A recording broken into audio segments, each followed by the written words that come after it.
સુરતમાં વધતી જતી ગરમીને લઈને પૂર્વ એમએલએ સીએમને પત્ર લખ્યો છે। પૂર્વ ધારાસભ્ય ધીરુભાઈ ગજેરાએ મુખ્યમંત્રીને પત્ર લખ્યો।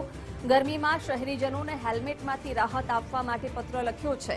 સિટી વિસ્તારમાં હેલ્મેટ આરોગ્ય માટે જોખમરૂપ છે। ગરમીમાં હેલ્મેટથી વધુ મુશ્કેલી ઊભી થાય છે।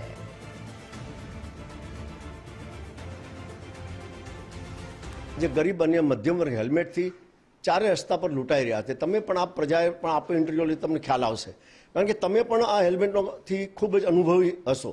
ગમે ત્યાં જાઓ, શાકભાજી લેવા જાઓ, શ્રદ્ધાંજલિમાં જાઓ, સ્કૂલ પર જાઓ, ત્યારબાદ લગ્ન પ્રસંગમાં જાઓ, હેલ્મેટ તમે બહાર મૂકો, બહાર મૂકીને ક્યાં ચોરાઈ જાય ફરતી એને કાં દંડ ભોગવવો પડે।